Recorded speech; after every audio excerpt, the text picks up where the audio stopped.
So let's go to another video in this season in which we are discussing love affairs, all kinds of relationships, as I said before, from short term to medium term, long term, and whatever uh, love affairs can include. Last video, or in one of the previous videos, we discussed about not giving too much attention to dating experts, dating coaches, or whatever.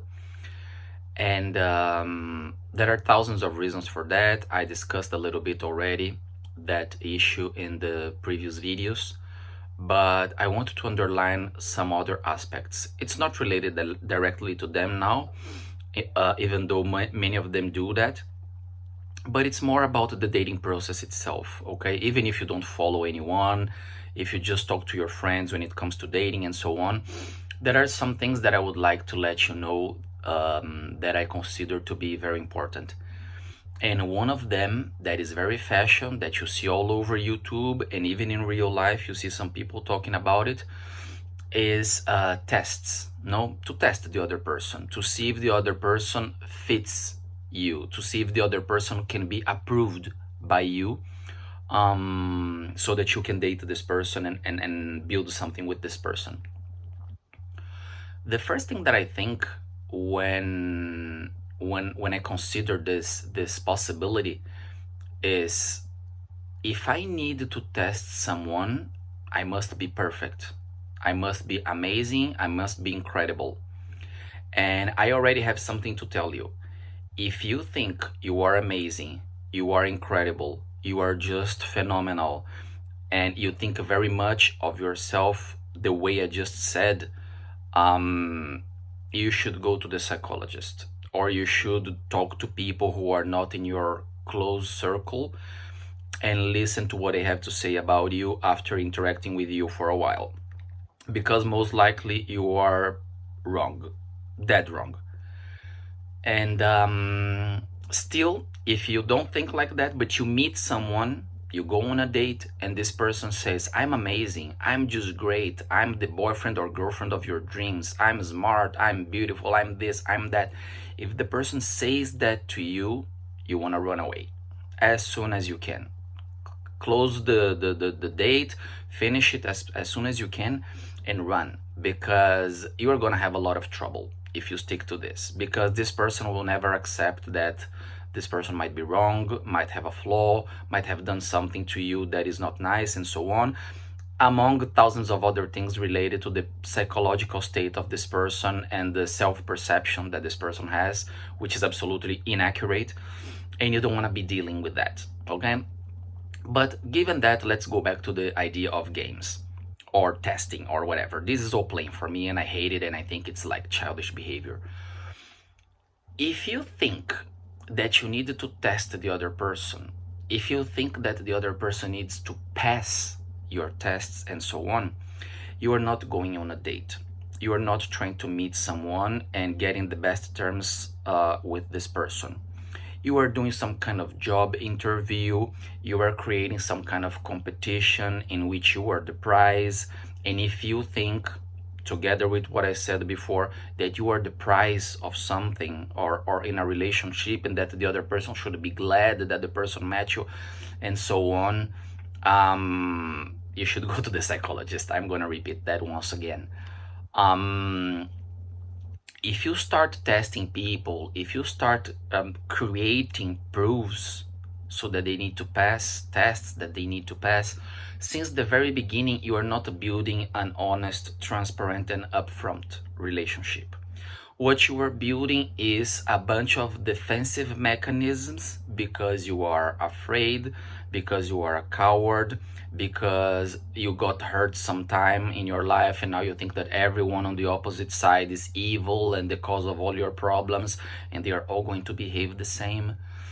And that means, to me at least, that you're not ready for a relationship. And if you enter a relationship, it's going to be bad for you and a tragedy for the other person. You're going to make the person's life hell. And it all comes to a question that I said before in previous videos, and I said this is going to be a question that is going to always permeate this season. It's always going to be some kind of north for us. Let's suppose that you are more or less healthy mentally, that you get your stuff together, that your life is more or less figured out, and you are an average normal person, so to say.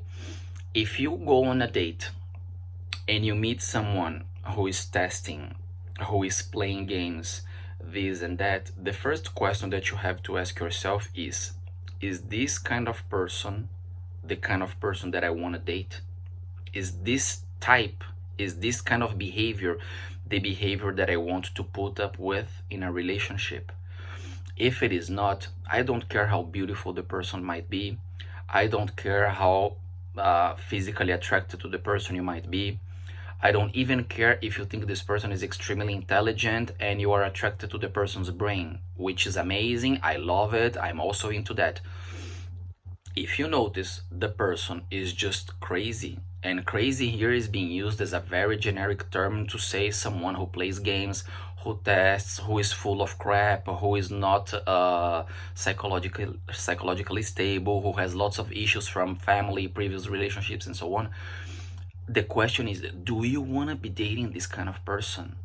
The answer should be no. If you want for your life peace, solid, stable relationships that have a future and that build something, that make you grow and that make you become a better person, or that make that as a result have a good product from this relationship, something good comes from that, you want to avoid these people. If you're looking for a decent relationship, you should avoid this kind of person for all the reasons that I have already said. Then comes something else. You tell me, no, but some people, they are just insecure, we're just starting something and they just want to be sure and blah blah blah. And I'm going to say, okay, let's go until this point. You start, you go on a couple dates and the person is testing you and doing this and doing that, and you think, if I pass, things will be fine. If I pass, the relationship is going to go well. The person just wants to be sure that I am the one, or that I am the kind of person they are looking for. Look, when you go in a relationship, when you go on a date, on a first date, you are going to meet someone. You are going to see how you feel close to this person, how you behave close to this person, how you react. If your heart starts pumping, if you have butterflies in your belly, if you feel special close to this person, if you feel comfortable close to this person, that's what you're looking for. I mean, if you are a normal, non-psychopathic, non-super completely damaged person, you're looking for this kind of characteristic, for this kind of experience. You are looking for this kind of feedback, so to say, from the other side. You're not looking for, is this person going to do this or that for me? Is this person going to run after me if the person is really interested? Because this is another problem that we have in relationships nowadays. Oh, if he or she is interested, he or she is going to make the first move, or he or she is going to run after me. Cool. What if you both think of that? You don't date, you don't get laid, nothing happens. Oh, if the other person is interested, the other person is going to come after me if things don't go well in the first dates. If the other person is interested, the other person is going to message me first. If the other person is interested and we have lost contact for a couple days, the other person is going to message me. Cool. What happens if both of you think this? What happens if both of you are following these people that are telling you to behave like that? Nothing is going to happen. No dating is going to happen. There will be no future in this relationship. And sometimes it's just both of you insecure, not willing to bother the other person, trying to give space to the other person, trying to be like normal and not pushy. And if both of you think like that, nothing is going to happen. One thing is, you think like that and you message the person once, or you message the person twice, and nothing happens. Then you can say, okay, this person might not be interested, I will move on. But if things are going just okay, just well, and you are regularly talking and so on, you've had a couple dates and so on, or even if you are about to have the first date and you are regularly talking, you don't have to be counting how many times has the person started a conversation, how many times have I started a conversation. You just have to see if things go well, if you feel there is a good mood, a good energy, if there is something that makes you feel good, and from the other side is also happening, that you notice that the person is also feeling good. All the rest is just psychological tricks, it's just you thinking too much, it's just you trying to evaluate things instead of living them, it's just you trying to make scenarios in your head instead of living the real scenarios that you have. So consider seriously the idea of, I'm going to test the other person. I'm going to put the other person to proof to see if the other person is ready for me or is the good one for me.